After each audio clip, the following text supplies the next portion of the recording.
Hi, welcome back to my channel.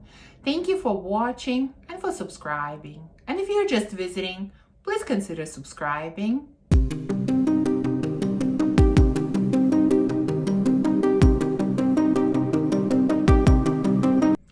So today I'm going to continue testing new fragrances. I have another set of 7 or 8 interesting scents. All of them are relatively new releases, all from familiar houses that I have talked about before on my channel. And we're gonna start with a house that, I discovered recently. I talked about it in one of my recent testing videos. At that time, it was new to me and I tested 4 of their fragrances. The house is Borntostandout. I found the fragrances kind of interesting, fascinating, and I wanted to continue exploring this house. And so I'm going to start with 4 more scents from this house. The first one that I have here is called Drunk Maple. I love their names. They have very creative names. And the notes here are rum, davana, pink pepper, syrup, maple, coffee, suede, vanilla, benzoin, orchanox, and sandalwood. Kind of interesting, a bit all over the place notes. What does it smell like? It smells like maple syrup. Honestly, it smells like maple syrup. Yeah, with a little bit of boozy element, so I can see rum in here, and with a little something green. So definitely like davana I can see in here as well.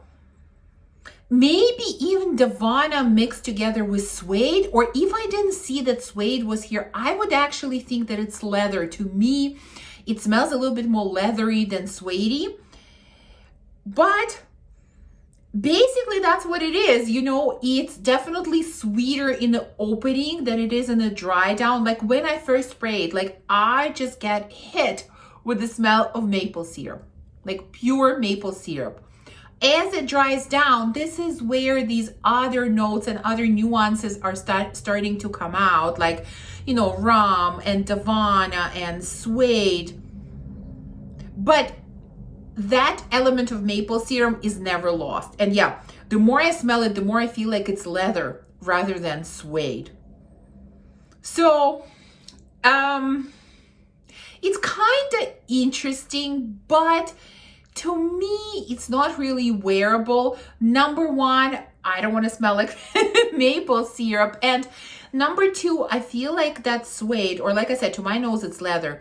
It's a little bit too heavy, a little too strong. Like I like more refined, softer type of leather.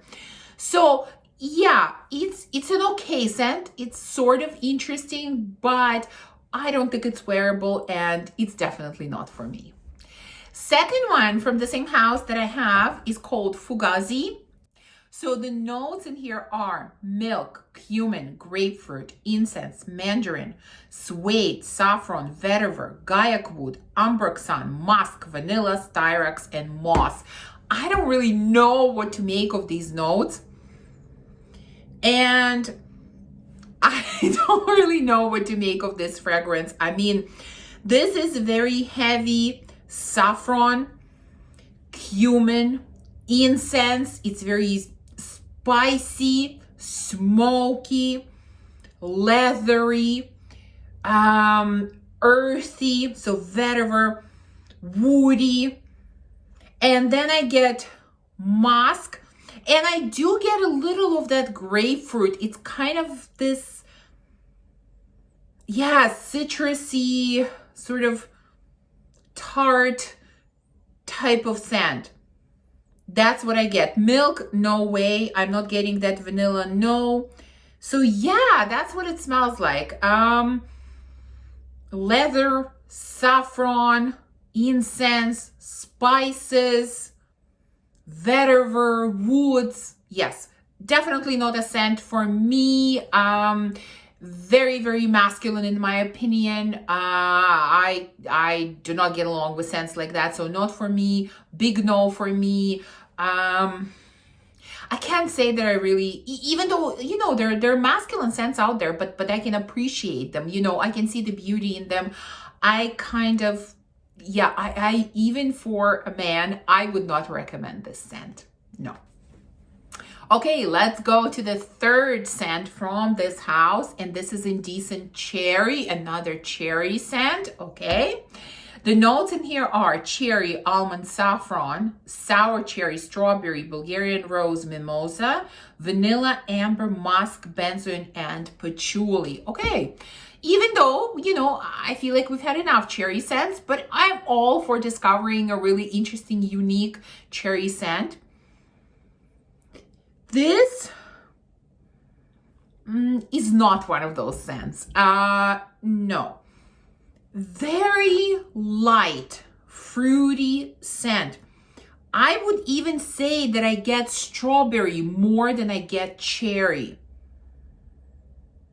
I do get mimosa, actually very heavy mimosa in here. Some, not even so much nutty. I would say it's a little bit powdery. And then in the base, I don't even know what's there. Amber, benzoin, musk, maybe, but nothing is really all that pronounced.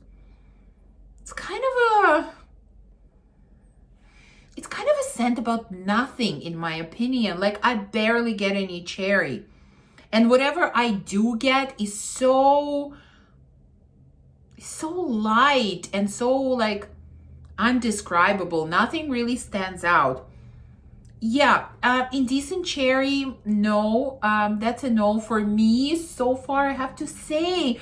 Honestly, my first round of testing Borntostandout fragrances was a lot more successful than this round. Okay, we have one more to go. I'm hoping that one will be better. And the last one that we have is Mad Honey. Again, love their names.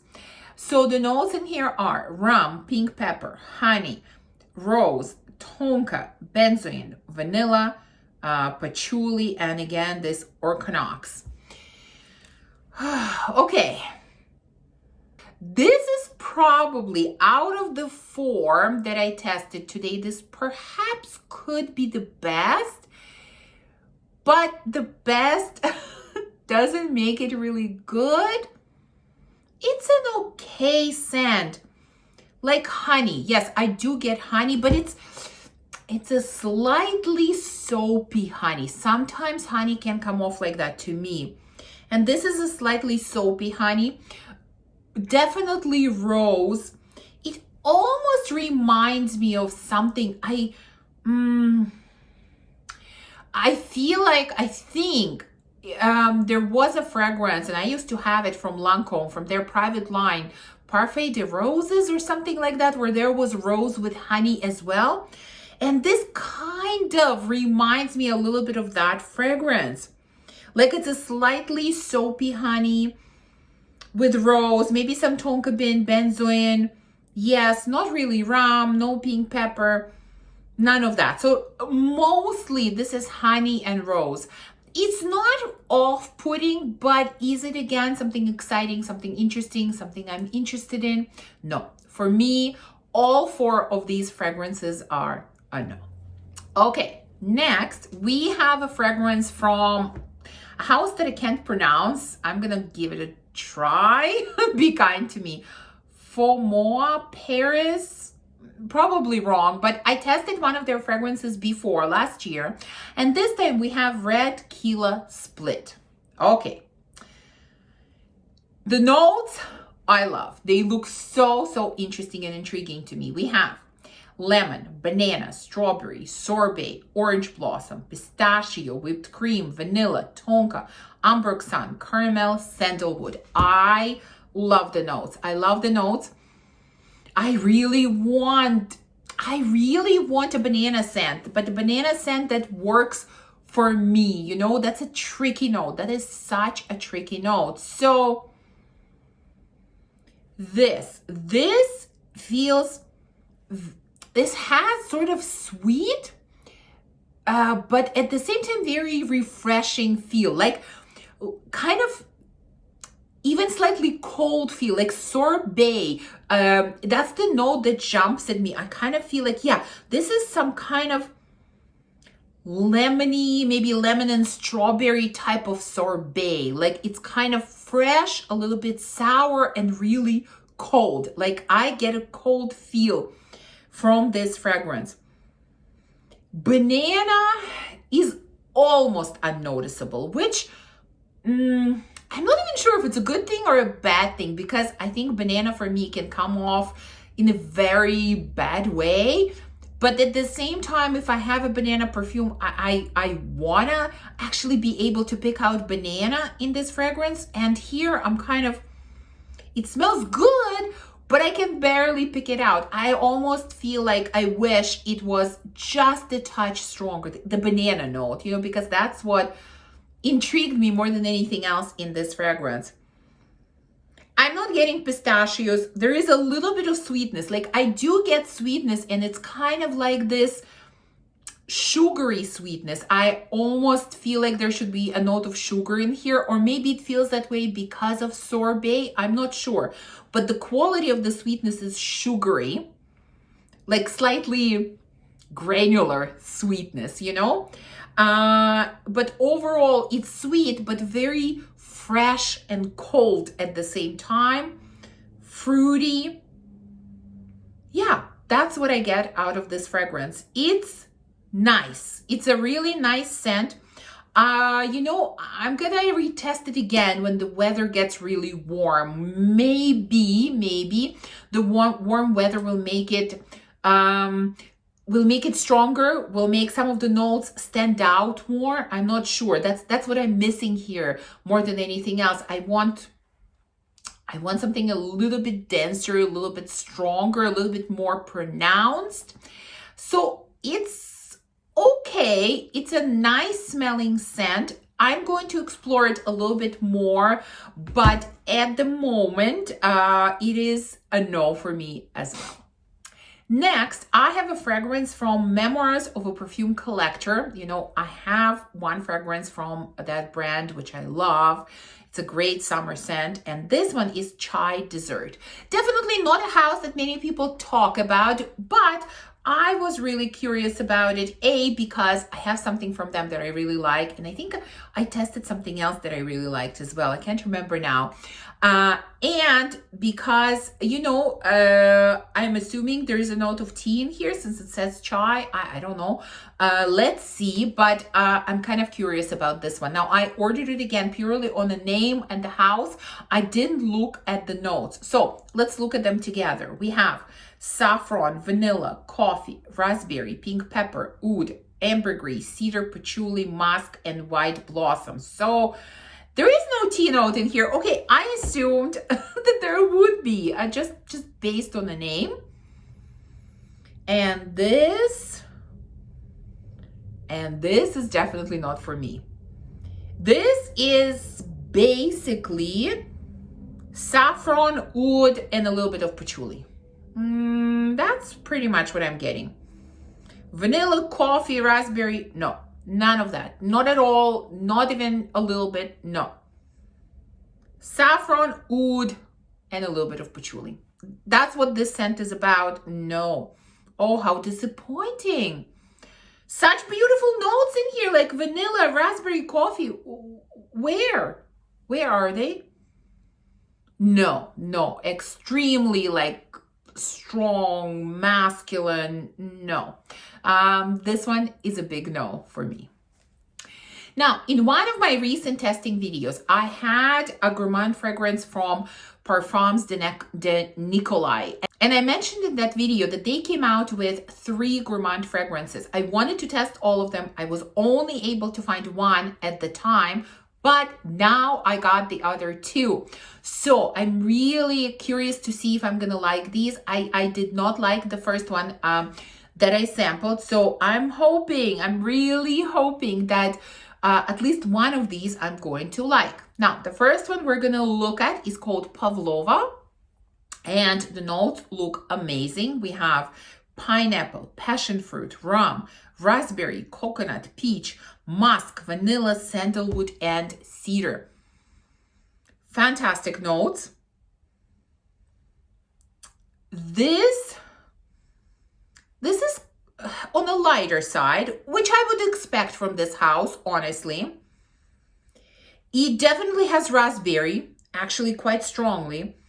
And it does have some tropical fruits. The tropical fruits and the raspberry are more on the sour side than sweet side. So I kind of feel like maybe it's the pineapple that I'm getting more than passion fruit, because to me passion fruit is much sweeter, whereas pineapple could be sour. Yeah, so pineapple, raspberry, not peach, not rum, maybe a touch of coconut, definitely some sweetness here. So it's not heavily sweet at all. It's just lightly sweet. So it's for those that, don't enjoy very heavy gourmands and they're looking for something lighter. This would be good, because even though vanilla is here, but it's definitely on the lighter side. Yeah, and that's basically what I get. It's pleasant. It's quite pleasant. Much better than the first one that I tested. This is, I wouldn't necessarily call it gourmand. This is more like fruity scent to me. Slightly fruity sweet, but not really gourmand. This is not gourmand. So it's kind of a little bit of sweetness with very pronounced raspberry, with some pineapple. The fruits are more on the sour side, and then you have a little bit of sweetness coming from vanilla. That's what I'm getting. It's quite pleasant, but it's not exciting enough to justify a full bottle for me. So I'm gonna say no to this one as well. And that brings us to the last fragrance in this video. And again, that's the last one from this collection from Parfums de Nikolai. And this is called Saint Honore. Again, I really, really love the notes here. We have pepper, bergamot, hazelnut, milk, orange blossom, vanilla, sandalwood, musk, and amber. I'm still loving those lactonic milky scents. So I'm really excited about this note being here. And oh, this is, I'm not even sure what I'm smelling. Again, light, not very sweet at all. There's barely any vanilla in here. I get this musky ambery base in here. And I do get some kind of florals. Like, it says that there's only orange blossom in here, but I almost feel like there should be something else together with orange blossom here. Like, I feel more florals than just one orange blossom. And what I'm also getting is smokiness in here, like as if there was like either incense or labdanum in here, or some type of note like that. Yeah, I'm definitely getting a lot of that. Actually, a lot of that. Yeah, if I didn't see the notes for sure, I would think there was incense or labdanum in here. So floral, smoky, just lightly vanillic, with this kind of musky ambery base. No, this one is a no as well. Sorry, it seems like there's all of the fragrances are no's in this video. Well, that's how it works out sometimes, you know. And again, remember, these are no's for me, based on my taste, based on my collection, based on what I'm looking for these days. You know, some of you might love some of these fragrances, so always take my opinions with a grain of salt. You know, they're my subjective opinions, but for me, this fragrance is a no. And yeah, like I said, all of the ones that we tested today are a no for me, which is okay, which means, you know, I don't need to spend money on any of these. Anyways, as always, please share with me if you have tried any of these fragrances, if you have them, and what your opinion about them is. Thank you for watching this video. I hope that you enjoyed it. If you did, please Please remember to give me a thumbs up, to subscribe, and to comment, and I will see you soon in the next one. Bye.